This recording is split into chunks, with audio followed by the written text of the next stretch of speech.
Hello everyone, मैं हूं सुधीर शर्मा और आज हमारी फंडामेंटल की वीडियो नंबर 10 और आईओसी की वीडियो नंबर 2।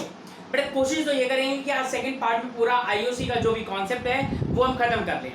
आज हम बात करेंगे क्लोजिंग कैपिटल से ओपनिंग पे कैसे जाया जाए, क्योंकि बेटा जो क्लोजिंग कैपिटल होती है ना उसके ऊपर हमें आईओसी नहीं मिलता, उस पर हमें इंटरेस्ट ऑन कैपिटल नहीं मिलता, तो इसलिए हमें ओपनिंग कैपिटल निकालनी होगी और उसके बाद जितना भी हमारा एडिशनल होगा उन दोनों को मिलाकर के हमें इंटरेस्ट मिलने वाला है। तो आइए स्टार्ट करते हैं क्लोजिंग टू ओपनिंग।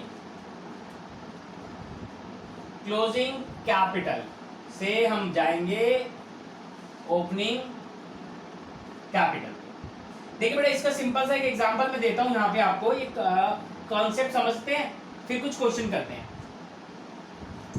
यहां पे हमारे पास दो पार्टनर हैं ए एंड बी। हमारे पास दो पार्टनर हैं ए एंड बी। यहां पे क्लोजिंग कैपिटल गिवन है बेटा दोनों की। अब इस क्लोजिंग कैपिटल में किस तरीके से हम एडजस्टमेंट करें ताकि हम ओपनिंग कैपिटल पे पहुंच सकें। बेटे जितना भी अमाउंट आपने विड्रॉ किया है during the year personal use यानी कि ड्रॉइंग्स,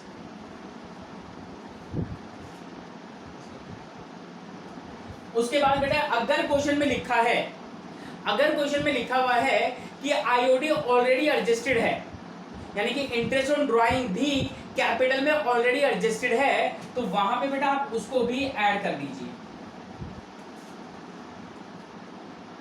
उसके बाद लेस वाले आइटम कौन कौन से होंगे? जो पार्टनर्स को मिल चुके होंगे या पार्टनर्स के कैपिटल अकाउंट में क्रेडिट हो चुके हैं, जैसे कि सबसे पहले फर्दर कैपिटल। यदि हमारे पार्टनर्स कुछ कैपिटल लेकर के आए तो उस अमाउंट को अभी आप माइनस कर दीजिए, यानी कि एडिशनल कैपिटल है। उसके बाद लेस,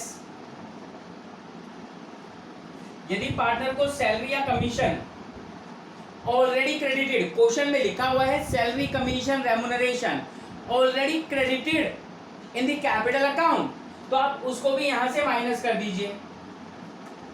उसके बाद बेटा प्रॉफिट, ड्यूरिंग द ईयर जितना भी प्रॉफिट हुआ और उसमें से जितना इन लोगों ने आपस में बांट लिया, यानी कि शॉर्टली आप बोले तो आप बोलेंगे डिस्ट्रीब्यूटेड प्रॉफिट भी माइनस कर दीजिए।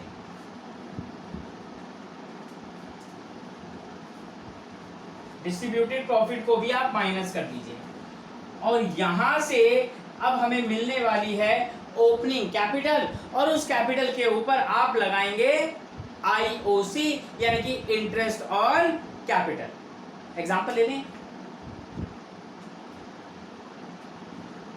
50,000 और 40,000, ये ए और बी की क्लोजिंग कैपिटल्स हैं।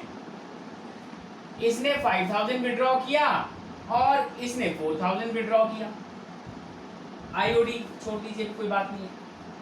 फिर कहता है इसने कुछ भी कैपिटल इंट्रोड्यूस नहीं की, इसने 10,000 की कैपिटल और इन्वेस्ट कर दी।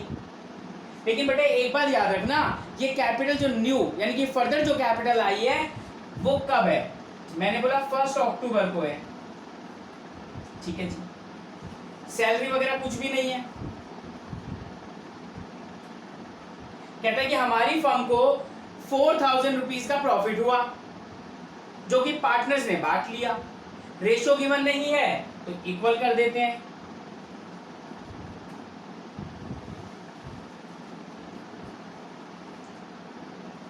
$53,000 54 माइनस 2 52,000। अब आईओसी कैसे कैलकुलेट होगा? इसका तो सिंपल है बेटा, जो भी रेट होगा, एग्जाम्पल 10% है तो इसका तो आप 10% डायरेक्टली लगा दीजिए। 53,000 रुपीज का 10% 5300। लेकिन इसका कैसे कैलकुलेट होगा? इसने बोला बेटा ये वाला जो अमाउंट है वो 12 मंथ्स, सॉरी ये वाला जो अमाउंट है ओपनिंग में आया, ये आपका बेटा 12 मंथ्स तक बिजनेस में इन्वेस्ट हुआ, पूरे एक साल, यानी कि बेटा 52,000 पे आपका जो भी रेट है वो लगा दीजिए। प्लस इसने जो 10,000 इंट्रोड्यूस किए वो 6 मंथ पहले किए थे क्लोजिंग से, लाइक दिस। इस तरीके से आप आईओसी को कैलकुलेट करेंगे। चलिए आप एक एग्जांपल और लेते हैं आपकी टीएस ग्रेवाल का।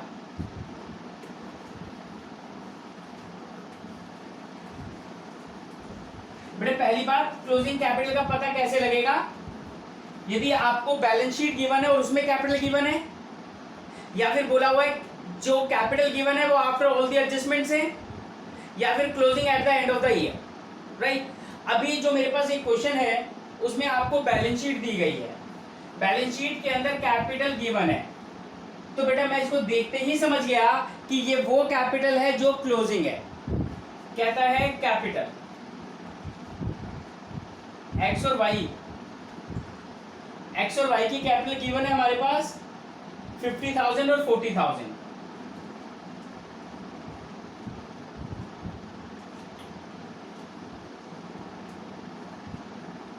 इन दोनों की बेटा ड्राइंग्स भी गिवन है आपको 15,000। ये थोड़ा सा एक के बारे में पूछ रहा है, मैं दोनों का बताता हूँ। 15,000 और 10,000 की ड्राइंग कर दी मैंने, और बेटा प्रॉफिट हुआ 30,000।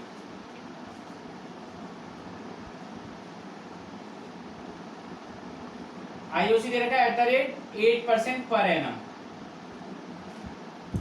प्रॉफिट शेयरिंग रेशियो नहीं है, सॉरी 6% है आईओसी। चलिए, प्रॉफिट शेयरिंग रेशियो गिवन नहीं है, इसका मतलब इक्वल बांटेंगे। चलो अपना काम स्टार्ट करते हैं।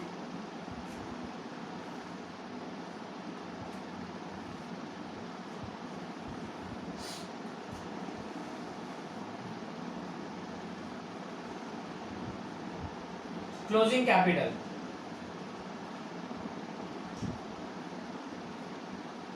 $50,000 और 40,000।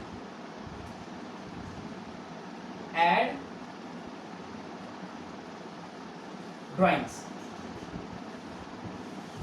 15,000 और 10,000 लेस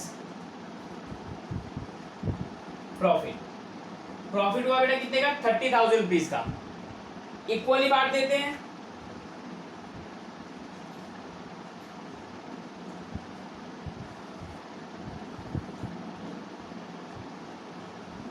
ओपनिंग कैपिटल 50,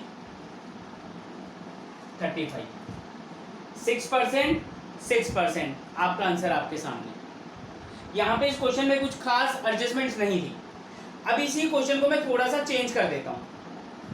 बड़े यहां पे बैलेंस शीट में ना आपको लिखा हुआ है profit, profit and loss appropriation account.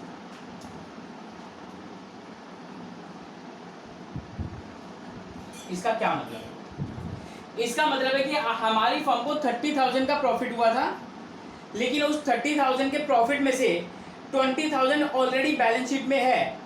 इसका मतलब है वो एडजस्ट नहीं हुआ, वो डिस्ट्रीब्यूट नहीं हुआ। 30,000 में से मैंने आपको बोला कि 20,000 रिजर्व है।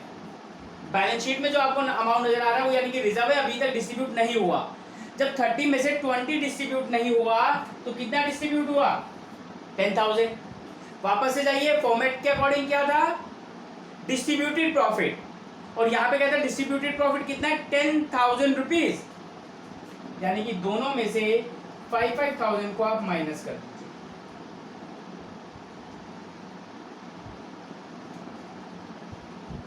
बट ये थोड़ा सा अलग चीज थी। अगर आपको वो बैलेंस शीट में प्रॉफिट एंड लॉस एप्रोप्रिएशन नहीं दिया, इसका मतलब है कि ड्यूरिंग द ईयर जितना भी प्रॉफिट हुआ वो पार्टनर्स ने बांट लिया। लेकिन यहां पे थोड़ा सा क्वेश्चन को चेंज किया और यहां बोला गया कि जो प्रॉफिट था उसमें से कुछ अमाउंट निकाल के हमने बैलेंस शीट में रखा हुआ है, यानी कि पार्टनर्स में डिस्ट्रीब्यूट नहीं हुआ। और कॉन्सेप्ट हमें कहता है कि केवल वो ही प्रॉफिट माइनस कर दीजिए जो ऑलरेडी डिस्ट्रीब्यूटेड है। जब 30 में से 20 मैंने बचा लिया, यानी कि पार्टनर्स को कितना दिया? 10,000, और उनके प्रॉफिट शेयरिंग रेशियो में मैंने बांट दिया। तो बेटे ये छोटा सा कॉन्सेप्ट, इस क्वेश्चन को थोड़ा सा और घुमाते हैं। बेटे यदि वाइज ड्राइंग्स, वाई की ड्राइंग या किसी भी पार्टनर की ड्राइंग आपको बैलेंस शीट में गिवन है एसेट साइड में, इसका मतलब है ये ऑलरेडी एडजस्टेड है कैपिटल में, और ऑलरेडी एडजस्टेड का मतलब है कि यह माइनस है। अगर आपको याद हो क्लास 11 में बैलेंस शीट जब आपने बनाई थी, capital minus drawing, balance sheet में लिखा था कैपिटल माइनस ड्राइंग। और बेटा ये जो ड्राइंग है ना, कैपिटल में से माइनस किया या फिर असेट्स में शो किया, एक ही बात है। तो जब मैंने यहाँ पे उसको शो किया हुआ है यानी कि वो इसमें से ऑलरेडी एडजस्टेड है, तो बेटा अब मैं माइनस या प्लस, सॉरी, इसको यहाँ पे वापस से प्लस नहीं करूंगा, चाहे एडजस्टमेंट में अब गिवन है या नहीं है। यहाँ पे नीचे नोट में भी गिवन है या नहीं है, कोई मैटर नहीं है। यहाँ पे आपको एसेट्स में गिवन है, that means it is already adjusted, it is already adjusted, so again will not add. तो बेटे यहाँ पे आपकी जो ओपनिंग कैपिटल आ गई 35,000 रुपीज। एक ही क्वेश्चन से हमने 3 क्वेश्चन बना दिए और ये तीनों के तीनों टॉपिक इंपॉर्टेंट टॉपिक है। बट अगर आप क्वेश्चन प्रैक्टिस करते हैं तो एनसीईआरटी के 2 क्वेश्चन हैं, बहुत अच्छे क्वेश्चन है, शायद नंबर 4 और 5, वो जरूर प्रैक्टिस कीजिएगा। अगर नहीं कर पाते हैं, नहीं हो पाता है, तो आप हमसे पूछ भी सकते हैं। तो ये था बेटा आईओसी का सेकंड पार्ट। आईओसी का टॉपिक खत्म है। अब नेक्स्ट टॉपिक है हमारा पास्ट एडजस्टमेंट। पास्ट एडजस्टमेंट कह सकते हो kind of rectification of error, जो आपने क्लास 11 में पढ़ा था रेक्टिफिकेशन ऑफ एरर, वो ही है, बट अब उसका नाम हो गया है पास्ट एडजस्टमेंट। चलिए नेक्स्ट वीडियो में मिलते हैं।